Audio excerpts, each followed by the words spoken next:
Est-ce que vous avez déjà entendu parler de cohérence cardiaque? Qui a déjà entendu parler de cohérence cardiaque? Pour ceux qui ont levé la main, vous le pratiquez régulièrement ou? Oui. En fait, c'est simplement le fait qu'on a reconnu que les fonctions respiratoires et cardiaques sont couplées, et donc que les variations de la fréquence cardiaque sont influencées par la respiration. Plus précisément, la fréquence cardiaque augmente pendant l'inspiration et diminue pendant l'expiration. Et la cohérence cardiaque, donc, c'est un exercice qui peut être fait de manière régulière, sous le format de différents types de respiration, avec dans l'idée de définir un état d'équilibre entre deux systèmes nerveux, le système nerveux sympathique et le système nerveux parasympathique. Au fond, c'est permettre, voilà, au niveau de nos battements cardiaques, qu'on puisse être plus en cohérence avec l'ensemble de notre être. Et il y a des études scientifiques dessus qui sont menées, qui ne sont pas arrivées au bout de leur terme, mais ça permettrait de lutter contre le stress, l'épuisement, la fatigue, de diminuer le risque d'anxiété, de dépression, et possiblement aussi de diminuer l'hypertension artérielle quand celle-ci est modérée. Donc il y a pas mal d'avantages à pouvoir faire cela.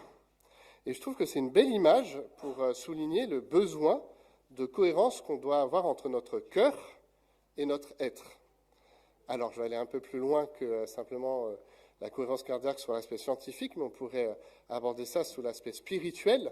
Si notre cœur, le siège de notre foi, de notre intelligence, de notre émotion, est bien en cohérence et en équilibre avec le reste de notre être, eh bien, ça nous permet de faire de belles choses pour le Christ. Et ça va être tout l'enjeu de notre texte ce matin. Dimanche dernier, Thomas nous avait présenté les béatitudes qui nous rappelaient le besoin d'un cœur renouvelé pour chacun d'entre nous. Et aujourd'hui, on va continuer en voyant ce que ça implique concrètement d'avoir un cœur en accord avec le royaume des cieux dans notre vie de tous les jours, dans notre vie quotidienne et concrète. Pour cela, je vous invite à lire l'Évangile selon Matthieu, au chapitre 5, on va simplement aller après les béatitudes, des versets 13 à 20. Je lis. Vous êtes le sel de la terre. Si ce sel perd sa saveur, avec quoi la salera-t-on? Ce sel ne vaut plus rien. Il n'est bon qu'à être jeté dehors et piétiné. Vous êtes la lumière du monde. Une ville au sommet d'une colline n'échappe pas au regard. Il en est de même d'une lampe. Si on l'allume, ce n'est pas pour la mettre sous une mesure à gras. Au contraire, on la fixe sur un pied de lampe pour qu'elle éclaire tous ceux qui sont dans la maison. C'est ainsi que votre lumière doit briller devant tous les hommes pour qu'ils voient le bien que vous faites et qu'ils en attribuent la gloire à votre Père céleste. Ne vous imaginez pas que je sois venu pour abolir ce qui est écrit dans la loi ou les prophètes. Je ne suis pas venu pour abolir, mais pour accomplir. Vraiment, je vous l'assure, tant que le ciel et la terre resteront en place, ni la plus petite lettre de la loi, ni même un point sur un i, en Grèce c'est le iota, n'en sera supprimé jusqu'à ce que tout se réalise. Par conséquent, si quelqu'un n'obéit pas ne serait-ce qu'à un seul de ces commandements, même s'il s'agit du moindre d'entre eux, et s'il apprend aux autres à faire de même, il sera lui-même considéré comme le moindre dans le royaume des cieux. Au contraire, celui qui obéira à ces commandements et qui les enseignera aux autres sera considéré comme grand dans le royaume des cieux. Je vous le dis, si vous ne vivez pas selon la justice mieux que les spécialistes de la loi et les pharisiens, vous n'entrerez pas dans le royaume des cieux. Amen. Juste avant, dans les béatitudes, Jésus avait proposé de changer justement notre attitude et notre cœur pour être en correspondance avec le royaume des cieux. Au royaume des cieux qui est engagé avec la venue de Jésus, mais aussi qui va se mettre en place au fur et à mesure de notre vie terrestre et puis de l'avancée du plan de salut. Pour parler plus concrètement de la manière dont ça va s'opérer dans notre action quotidienne, Jésus va prendre deux images très connues dans l'Antiquité, mais je pense qu'ils peuvent parler de manière intemporelle à chacun d'entre nous, le sel et la lumière. Le sel répond à des besoins vitaux de l'humanité, conserver, donner de la saveur, permettent aussi, lorsqu'il neige, de mettre simplement des cristaux de sel pour que la neige puisse fondre et qu'on puisse marcher. Donc, un certain nombre de choses élémentaires nécessaires pour la vie quotidienne. Pareil pour la lumière. La lumière était utilisée et est toujours utilisée pour nous permettre de nous diriger la nuit, de se sentir en sécurité et de ne pas tomber dans un obstacle qui se dresserait devant nous. Jésus, en utilisant ces deux images, va mettre en place un raisonnement par l'absurde. Le sel qui ne peut plus saler et la lumière qu'on mettrait sous un boisseau pour la cacher. C'est absurde parce que dans les deux cas, ça n'a pas de sens de le faire ainsi. Un sel qui ne scelle pas, ça ne sert à rien, c'est même quasi impossible. Ou une lumière qui est posée sous un boisseau, pareil, ça ne sert à rien, ça n'a aucune utilité d'être utilisé de cette façon-là. Le raisonnement par l'absurde de Jésus est utilisé pour évoquer ce que devrait être la mission du disciple et du croyant. On voit d'ailleurs dans ces deux images qu'il y a une notion d'universalité, le sel pour la terre, donc l'ensemble de la terre, et la lumière pour le monde. Dans les deux cas, les images évoquent ce que le croyant est appelé à faire au quotidien pour être témoin là où il est placé. Ce témoignage peut être dans les aspects de sa différente vie, mais les témoignages de l'ensemble des croyants aura une aura sur terre et pour le monde. On voit en fait simplement que c'est un portrait assez évolutif des béatitudes. Les béatitudes donnaient l'attitude du croyant. Ensuite, c'est une mise en action, une mise au mouvement qui est présentée à travers le sel et la lumière. La métaphore de la lumière est d'ailleurs un peu plus développée que celle du sel. Le croyant est appelé à être lumière pour le monde. C'est une expression dont Jésus va se prévaloir pour lui-même, en Jean 8. Il est la lumière du monde. Et quelque part, du coup, le croyant serait un reflet de cette lumière première. Une illustration qui a souvent été utilisée, c'est que le croyant pourrait être comme la lune qui est éclairée par le soleil et qui, du coup, éclaire par reflet ensuite la nuit. Ça engage aussi cette métaphore de la lumière que la visibilité du chrétien soit affichée. Elle est développée sur le fait qu'elle doit être mise sur un pied pour essayer d'illuminer au sens le plus loin possible, de la manière la plus visible possible. Et elle est précisée sur le fait que cette lumière ou ces œuvres qui vont être posées, ce n'est pas une gloire pour nous-mêmes, mais pour Dieu. Là aussi, la notion de reflet revient. Ce n'est pas pour nous en attribuer le mérite que nous devons être lumière du monde, mais c'est pour que les gens puissent en attribuer le mérite à Dieu. Au fond, derrière ces deux expressions, en filigrane, c'est bien la personne du Christ qui apparaît. Et ça donne cette image que lorsque le chrétien agit, en conséquence du royaume des cieux qui vient et de l'œuvre de transformation qui a été opérée, qui appelle une humilité spirituelle, qui appelle des larmes de compassion, qui appelle une douceur, pour reprendre les béatitudes, derrière, en fait, c'est le Christ qui agit de manière concrète. Il y a un siècle, une personne anonyme a fait un dessin, et je voulais vous présenter ce dessin. Qu'est-ce que vous voyez dans ce dessin ? Rapidement, il ne faut pas trop réfléchir. Qui a vu un canard en premier ? Qui a vu un lapin en premier ? En fait, c'est un dessin qui est une illusion d'optique et qui permet de voir deux choses lorsqu'on la regarde, soit de voir un canard, soit de voir un lapin. Les deux sont possibles en regardant cette image. Et c'est, je trouve, une illustration intéressante de la manière dont le croyant devrait vivre sa foi. Nous sommes appelés à avoir notre propre identité, à agir en connaissance de cause dans notre vie, par la foi qui nous a été donnée, par le mouvement du royaume des cieux qui vient initié par la venue de Jésus, et en même temps, c'est Christ qui doit être vu à travers nous. Et donc c'est bien les deux ensemble.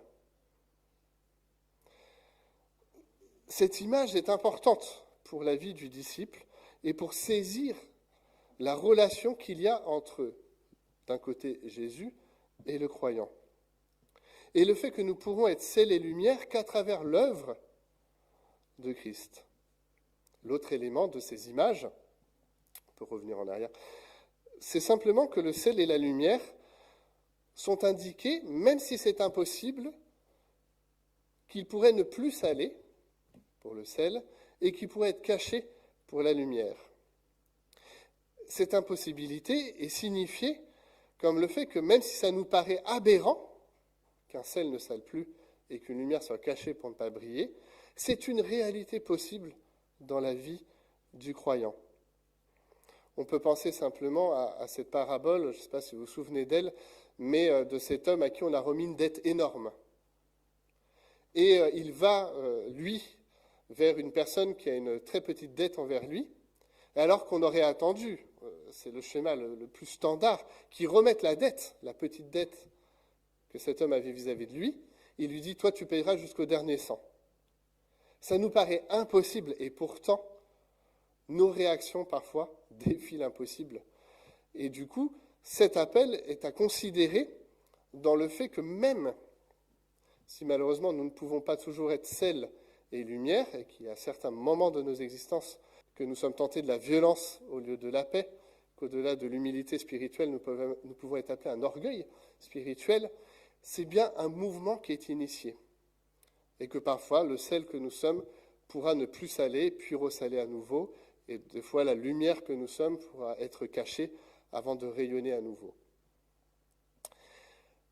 À ce premier élément, Jésus rajoute un deuxième, son rapport à la loi. C'est assez étonnant en fait qu'il en parle que maintenant, puisque le rapport à la loi, c'était le sujet de tous les débats en Judée, en Israël, et que toute la question était de se poser, mais qu'est-ce qu'on doit faire par rapport à la loi ? Et la réponse la plus simple, c'était la réaliser complètement, l'accomplir. Et Jésus va venir sur ce thème de l'accomplissement. Il va le faire avec une antithèse. Je ne suis pas venu pour abolir, mais pour accomplir. Ces antithèses elles vont être reprises dans un certain nombre de fois dans l'évangile de Matthieu. On peut en relever d'autres. Je ne suis pas venu pour appeler des justes, mais des pécheurs. Je ne suis pas venu pour apporter la paix, mais l'épée. Le Fils de l'homme n'est pas venu pour être servi, mais pour servir et donner sa vie en rançon pour beaucoup. Alors, derrière les antithèses, c'est un peu des phrases choc pour faire réagir l'auditoire et l'amener à une compréhension nouvelle des choses. Dans l'antithèse, ce qui est intéressant, c'est de pouvoir déjà dire ce que Jésus ne va pas faire, avant de dire ce que Jésus fait. D'ailleurs, c'est comme ça qu'il commence. Je ne suis pas venu pour abolir.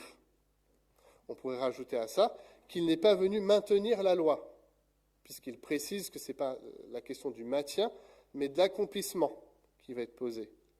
On peut aussi rajouter qu'il n'ajoute pas à la loi, il n'en donne pas une nouvelle, puisqu'il dit tout ce qui a été écrit, donné, c'est nécessaire. On peut aussi se dire qu'il ne donne pas non plus le moyen d'obéir à la loi. Ce n'est pas la question qui est en suspens. Et d'ailleurs, il va même un peu plus loin, tout à la fin de notre texte, en disant si vous ne vivez pas selon la justice mieux que les spécialistes de la loi et les pharisiens, vous n'entrerez pas dans le royaume des cieux. Non, le seul élément que Jésus précise, c'est qu'il vient sous les termes de l'accomplissement. Et ça, c'est très intéressant. C'est qu'au moment du verset 17 puis le verset 19, il y a entre les deux l'action de Jésus. Nous étions demandés à être en action comme sel et lumière du monde, mais à ce moment-là, c'est Jésus qui est en action dans l'accomplissement de la loi. Il ne peut pas avoir de visibilité entre cette loi sans passer par le truchement de l'œuvre de Jésus et de l'œuvre spécifique d'accomplissement de Jésus de la loi. Au fond, le moyen de regarder cette loi, de la comprendre, doit passer maintenant, puisqu'il est venu l'accomplir, par le biais de Christ, et simplement par le biais de Christ. La loi devient donc relation d'un individu, le croyant, vis-à-vis de Christ, et relation entre les individus. C'est d'ailleurs ce qui va être développé juste ensuite, après notre texte, avec le fait que Jésus rappelle la loi, il vous a dit de ne pas commettre de meurtre, mais moi je vous dis. Donc on vient dans l'accomplissement de la loi, dans le rappel de ce qu'est la loi, sans remise en cause de celle-ci, mais d'un accomplissement qui se vit simplement par l'action de Jésus. Ces quelques versets, je pense, doivent nous faire réfléchir avec le fait que nous serions tentés, chacun d'entre nous, de regarder possiblement avec dédain un certain nombre de livres de l'Ancien Testament. Est-ce que c'est notre joie de vivre ce matin, de plonger nos regards en Deutéronome, Lévitique, etc. De venir à la rencontre de cette loi, qui est une loi juste, une loi divine, et de la considérer maintenant au prisme de l'accomplissement de Christ, sans la dénigrer pour autant dans ce qu'elle est de loi de Dieu. Et vous voyez que ça n'est pas si évident dans la tentation qui pourrait être la nôtre, parce que Jésus l'a accompli, de dire en fait il y a des lois qu'on mettra de côté. Et c'est d'ailleurs l'argument de Jésus de dire si quelqu'un enseigne une remise en cause de cette loi-là, même le plus petit des commandements, alors il n'a pas compris ce que devrait être la loi de Dieu et ce que moi je suis venu l'accomplir. Même le plus petit point de la loi, le iota, ne sera pas bougé et sera vécu au prisme de l'accomplissement de Christ. Et je trouve, pour ma part, comme un grand encouragement à revenir sur ces textes-là, où effectivement j'ai moins de plaisir, pour être transparent avec vous, de lire des textes de loi de l'Ancien Testament que le Nouveau, mais de reconsidérer que, à la lumière de l'accomplissement du Christ, ces textes-là viennent encore me parler aujourd'hui, viennent encore me dire quelque chose de qui est Dieu, de ce que Dieu veut pour moi, pour son Église et pour le monde. Ainsi, si le sel et la lumière sont mis en mouvement de notre part en témoignage de l'œuvre du Christ, Christ lui aussi se met en mouvement pour nous dans l'accomplissement de la loi. On pourrait donc parler de cohérence. Le texte nous appelle à une cohérence. Cohérence au service du Christ. Peut-être que j'ai oublié une chose en parlant de la cohérence cardiaque, c'est que ce n'est pas l'état naturel de notre fonctionnement cardiaque. C'est un effort qu'on doit fournir et que plus on fournit dans l'exercice de respiration, plus il sera facile d'acter. Mais ce n'est pas l'état naturel de notre équilibre. De la même façon, Christ nous appelle à considérer ces routines, à considérer que nous sommes en chemin, à considérer aussi que nous ne serons pas parfaits dans l'exercice d'être sel, lumière et en rapport à la loi. Mais que lui, par son accomplissement, lui, en étant lumière de ce monde et en étant témoignage à ce monde, nous appelle nous aussi à le devenir en cohérence de son initiative première à notre attention. Ainsi, lorsque je fais les choses en tant que croyant, Christ est en visibilité derrière. Lorsque je me mets en mouvement dans le témoignage que je dois porter dans ce monde et dans les différents lieux de vie que j'ai, c'est bien le Christ qui agit au travers de moi. Dans mes faiblesses et dans mes chutes, dans mes incompréhensions et dans mes incapacités, le Christ vient me relever et c'est lui qui me permet d'être témoignage au monde, même dans ces aspects-là, par son pardon et sa grâce. Le Christ nous appelle à une cohérence du cœur qu'il vient renouveler, mais aussi de notre être qui se met en action pour lui. Il nous appelle à considérer notre témoignage sous le prisme des relations avec Dieu et plus particulièrement avec le Fils, relation avec notre prochain. Prions. Seigneur, nous voulons encore te dire merci pour ce sermon sur la montagne qui vient considérer notre être dans sa globalité, dans le renouvellement nécessaire de notre cœur, de notre intelligence, de nos émotions, de notre foi, de notre compréhension de ce que tu es, mais aussi de notre mise en action qui en est le corollaire nécessaire. Seigneur, nous te demandons de pouvoir vivre cette cohérence entre notre cœur et notre être et nos actions. de pouvoir mettre en relation nos œuvres et notre cœur. Conscient que nous avons besoin de toi en cela, nous venons à toi, Seigneur. Toi qui es venu accomplir, toi par qui toutes choses sont renouvelées. Tu nous appelles ce matin à pas simplement vivre dans un instant T ce changement, cet accomplissement, cette relation, mais à la considérer sur le cours long, dans les différentes étapes de nos existences, dans nos différents lieux de vie. Nous te demandons d'être individuellement et ensemble en Église, sel et lumière de ce monde, à ta suite. Nous te demandons de pouvoir considérer ta loi sous le prisme de son accomplissement par toi, mais aussi de pouvoir la voir comme toi, tu la vois, et dans le désir que nous avons de la servir pour être témoins. Nous avons besoin de ton aide en cela et nous la recueillons ce matin. En ton saint nom, Jésus. Amen.